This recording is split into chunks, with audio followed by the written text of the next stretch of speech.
2021, South Africa deployed the military to maintain control during the most violent riots in the nation for more than 40 years, and it was all because of these: President Jacob Zuma and the Gupta family's complete takeover of South Africa.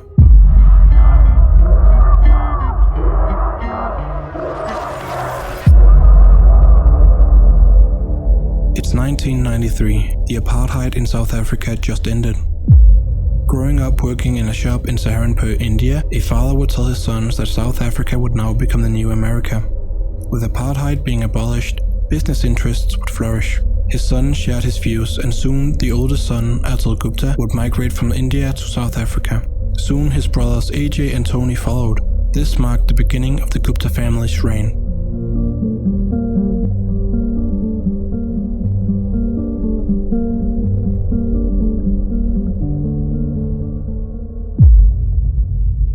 Determined to make it big, but without a proper plan to execute, the brothers started selling shoes from their car in downtown Johannesburg. They would soon after create their first computer business, Sahara. Or so they have explained, but the story has since been proven hard to verify. A report by Vanity Fair claims that the Guptas migrated to South Africa with $350,000 made by the brothers from an earlier fraud working in the computer industry, where they would smuggle memory cards from Singapore back into India and change the country of origin on the memory cards. They then claimed that their own company in India had manufactured the memory cards, and they would then receive a government subsidy, a pool of money given by the Indian government to support the computer manufacturing industry. This is how they earned the money to start their first business in South Africa, Sahara. Using their past experiences with memory cards, the Gupta brothers would assemble computers made from imported parts. Being much cheaper than their competitors, the company flourished. By 2005, the Gupta brothers had become very, very wealthy. They knew they had to diversify their investments, and as such, they acquired JIC Mining Services. Mining was very lucrative and was one of the biggest business sectors in South Africa. The Guptas wanted a piece of it.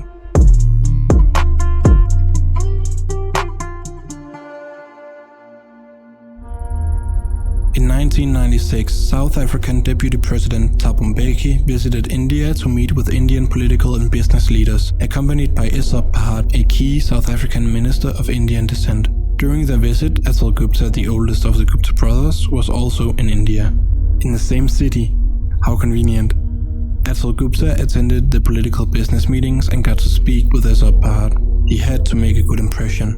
This would become important. ANC, the African National Congress, is by far the biggest political party in South Africa and was also the party of which Isop Pahat was a part of. After meeting him, the Gupta family started strategically embedding themselves within the ANC, attending party events and providing great donations during ANC fundraisers. Among the Gupta brothers' new friends was Jacob Zuma, an ambitious politician climbing the ranks of the ANC. The Guptas began hosting extravagant private parties, inviting Zuma and other ANC elites. These gatherings were more than just social events. They were opportunities to create alliances and discuss mutual interests with ANC politicians. Some of the alliances were stronger than others. In 2009, Jacob Zuma was elected as the president of South Africa. By this time, his daughter had already been hired as a director at the Sahara Computer Company. His son had been hired as an IT specialist. As if this wasn't enough, the Gupta family created a newspaper and a TV news channel. News sources providing very favorable biased coverage of Jacob Zuma, thus trying to influence public opinion on government projects that aligned with the Gupta brothers' interests. One day, a Gupta associate received an email. It was a CV of an Eskom board member. Eskom is a state-owned electricity company and the biggest electricity company in the country. The associate sent the CV to the Gupta family, who then sent it to Dudu Sain, President Zuma's son. The person on the CV was Colin Machila, a perfect candidate to influence Eskom business projects, as he was involved in a previous fraud with Salim Essa, a Gupta loyalist. Only 10 days after the CV was passed around in the Gupta family's inner circles, Colin Machila became the new CEO of Eskom. Shortly after, Machila approved a budget-breaking $2.3 million plan to sponsor New Age business breakfasts, despite internal legal advice on not to approve the sponsorship. In addition to this, another contract was formed. In this contract, Eskom were to purchase 4,000 daily copies of the New Age newspaper over a period of 36 months. With 256 publishing days per year, this will result in 3 million newspapers in just 3 years. Even in this extravagant deal, no bulk discount was offered. It's safe to say that the members of the Eskom board were not a fan of the new Gupta-friendly CEO, and only 7 months later they had him removed, although the exact specifications for the reasoning behind his sudden exit with the company is unknown. 1 year later, the Guptas acquired Tegeta Exploration, another mining company, and the Breckfontein mine, a big coal mine. They conveniently placed Zuma's son, Dudu Hussain, as a director of the Tegeta mining company. The Guptas planned to sell a lot of coal to Eskom. However, as meetings progressed and Eskom officially tested the quality of coal from the mine, only a small section of the mine had adequate quality coal. The Guptas acted along, conveniently stating that they only planned to sell a small amount of coal from the stockpile to Eskom, yet they received another rejection. The power stations that could potentially take coal from the Breckfontein mine have all their needs met for the year. A few months later, 8 members of Eskom's board were replaced. 6 of the 8 new members were part of the Gupta brothers' family or were business partners. Less than 1 month later, Eskom agreed to accept 65,000 tons of coal per month for 5 years. The Guptas had gotten what they wanted. In this new deal, Tegeta sold a greater volume of coal with a largely reduced quality at a vastly higher price per ton. Victory on victory on victory. The contract was worth $70 million. However, only 4 days after Eskom had approved the agreement, Tegeta's CEO wrote back to Eskom requesting that the agreement was to be changed from 65,000 tons of coal to 100,000 tons of coal per month, and instead of the agreement lasting for 5 years, the agreement should be extended to 10 years. Eskom of course rejected this proposal, stating that extending the contract by an additional 5 years could become reality once the contract ended. This made the Tegeta CEO frustrated. He reported back to the Gupta brothers that Eskom showed no commitment. This is despite Eskom agreeing to a deal that they in the first place never wanted, at a volume they never needed, at a price that was never competitive. After a little further emailing back and forth, Eskom accepted the new deal, raising the value of the contract from $70 million to $266 million. 4 months later, the Guptas had been supplying Eskom with coal for the past 2 months. There was one problem. The quality control test by Eskom deemed the coal to be of not acceptable quality. 4 members of the Eskom board were soon replaced. The Guptas sent out a new proposal for Eskom to double the volume of coal transferred in the contract, bringing the value of the contract up to $532 million. Eskom accepted on the condition that the coal was of acceptable quality. The Guptas failed to meet this requirement and therefore faked the quality reports. Eskom found out and was forced to suspend the contract. A month later, Eskom lifted the suspension and the contract was once again in effect. Later, to expand production and ramp up delivery of coal, the Gupta brothers wanted to buy another mine, specifically the Optimum coal mine owned by another company, Glencore. However, the Gupta brothers' proposal for purchasing the mine were rejected by Glencore twice. After this, the Gupta brothers had Eskom CEO and board members talk to the South African Minister of Mining, allegedly persuading him into suspending the Glencore mining rights in effort to force Glencore to sell. 1 month later, Glencore briefly had the mining license suspended. A few shady emails back and forth and a business meeting was set in place in Zurich, Switzerland. Along with Glencore and the Gupta brothers, the South African Minister of Mining was to attend and overlook the deal. In official capacity, he was supposed to remain neutral. He did, however, fail to board his planned flight. He was instead flying with the Guptas on the CAO private jet. Other allegations include the Vrede Dairy Project, a government-funded project supposed to support and empower black farmers. The government paid more than $19 million to the project, but only a small amount of this money, reports ranging down to 1%, were given to the farmers. The rest was given to Gupta middlemen and laundered in Dubai. This is where the Gupta empire began to crack. A report published in mid-2013 on Mail and Guardian claimed that the project paid for the extravagant Gupta wedding that took place earlier the same year. The 3 Gupta brothers had a sister, and her daughter, Viveka Gupta, was to marry. The Gupta family wanted a wedding of the century.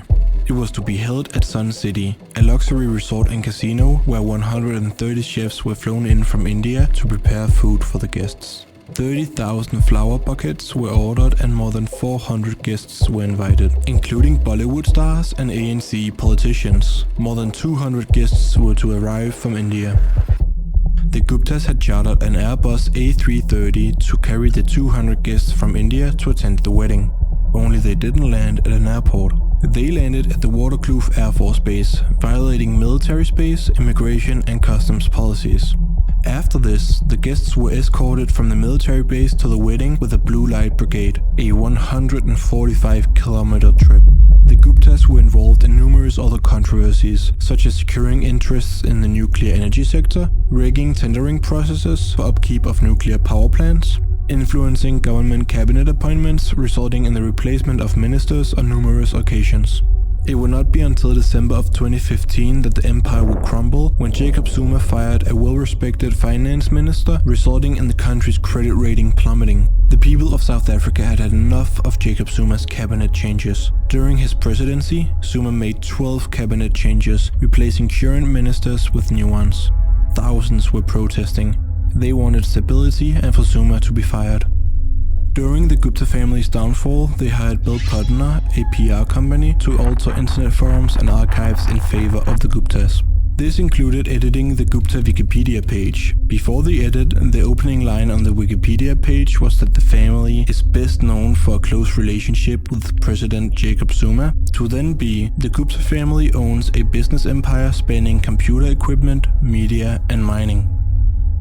In 2017, Thuli Madonsela, South Africa's public protector, finished her report calling for a full investigation of the Gupta family's connections and influence on the government and President Zuma. President Zuma went to court to try and have the request of an investigation overturned, but the court sided with the request and ordered President Zuma to authorize the investigation. All meanwhile, the Guptas started selling their South African businesses and left the country, settling in Dubai.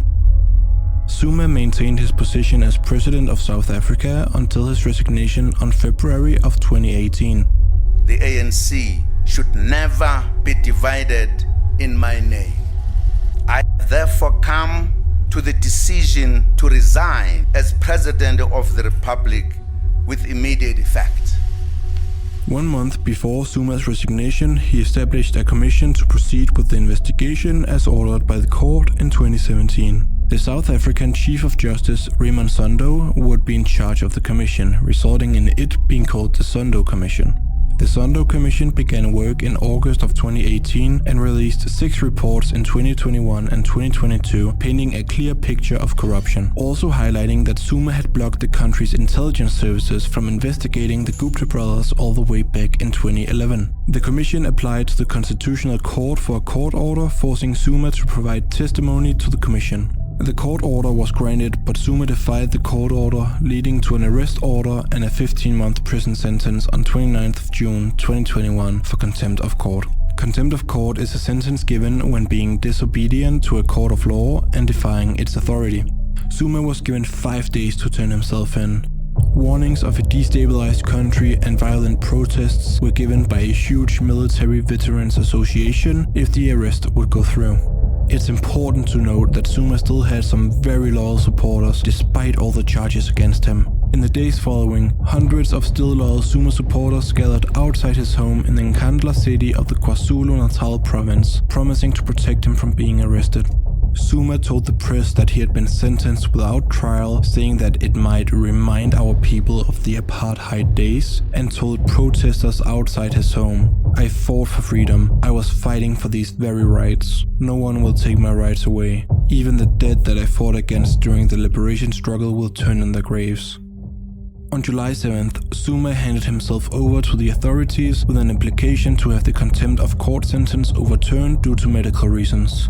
2 days later, on July 9th, the High Court dismissed Zuma's application, citing a lack of evidence for the medical reasons.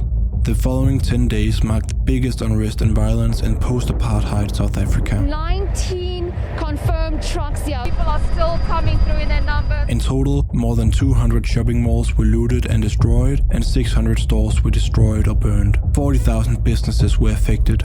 2 million people lost their jobs, and $3 billion were wiped from the economy.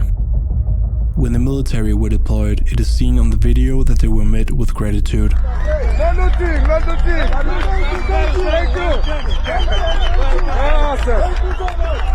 Although not everyone was supportive of the military interference. Julius Malema, the leader of the country's Communist Party, heavily criticized the military intervention and publicly urged its 1 million members to join the fight by tweeting, "No soldiers on our streets, otherwise we are joining. All fighters must be ready. They won't kill us all. We need a political solution to a political problem, not soldiers."